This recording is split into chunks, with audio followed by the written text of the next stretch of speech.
Hello, it's Cicero coming at you with another video. This video is going to be on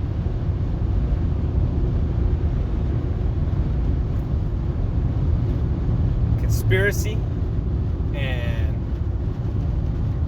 maliciousness, or what is wrong. Like,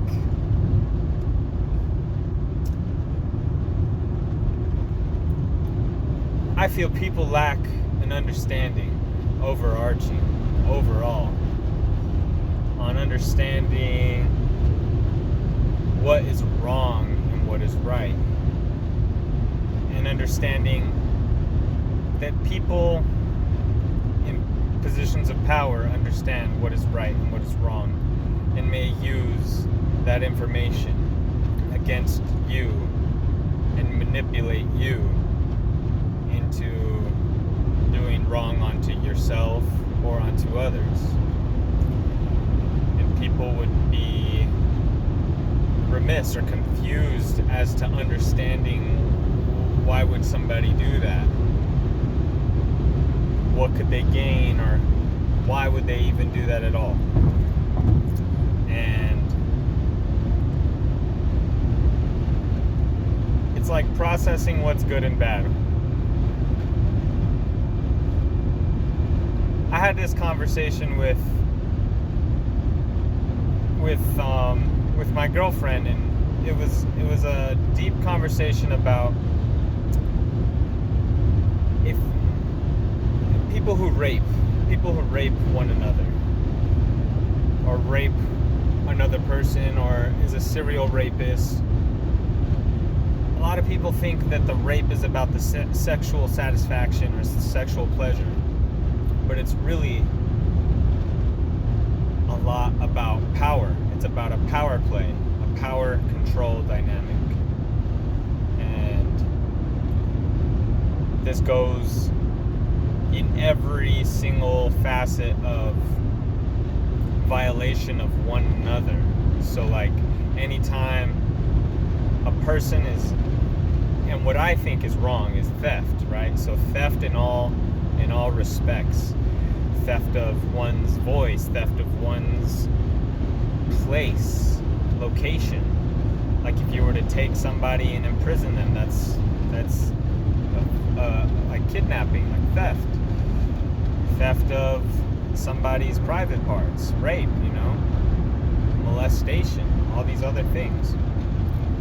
So understanding what people are inherently entitled to as existing, like the natural laws that are God-given, which it's so silly because people think that we are anointed laws, but like what are these laws given to us by, if not like our God-given laws, right? These are God-given laws, the things that are given to us naturally for any person that is coherently thinking. Like it's commonsensical that this thing has originated from God, yet they separate God from government. And when you separate God from government, then you start violating the person and their personal laws, their personal rights. Anyway, theft. Theft manifests in many forms. And it's wrong. Any form of theft is wrong.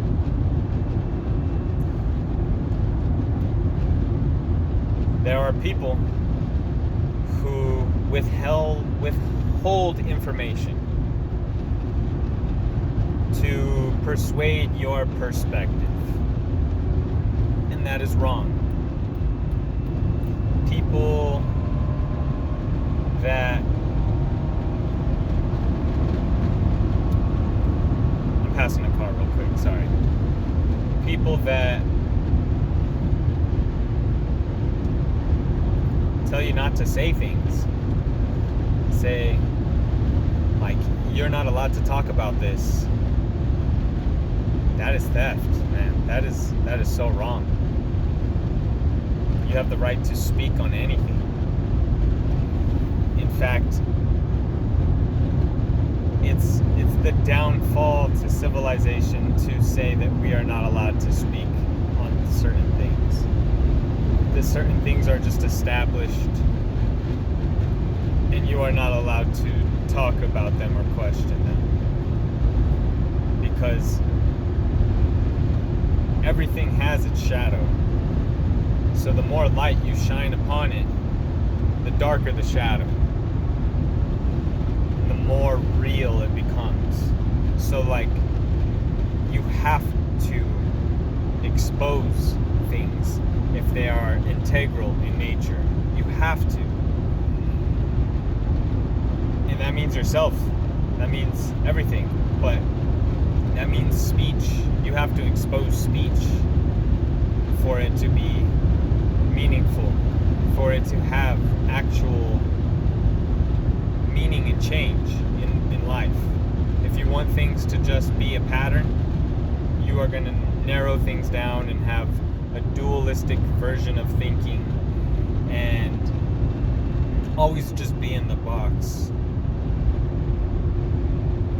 Always be in this obscure understanding of things and disconnected. It's all disconnected. When you can't unify dualities, everything is disconnected. Everything is opposite to one another. You can't see how one relates to one another. It's something else. But you have to know what's wrong to know what's right. You have to know what's right to know what's wrong.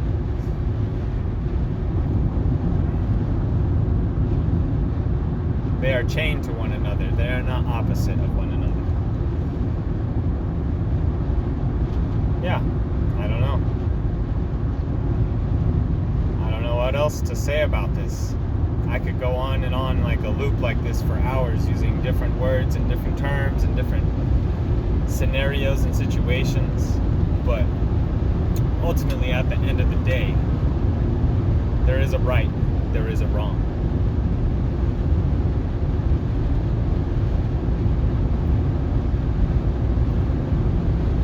You are neither of them.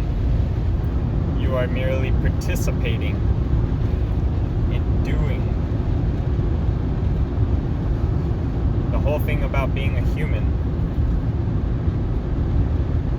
like a human, like a color spectrum, like a hue, is not being one thing, but being in the middle. Witnessing the spectrum of colors, but not being one thing, not being light, not being dark, because lightness and darkness both live within inside you. You are witnessing it and understanding it and experiencing it. What else defines you?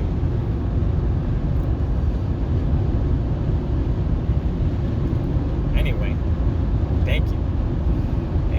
Hope you enjoyed the video, and hope you subscribe if you're new.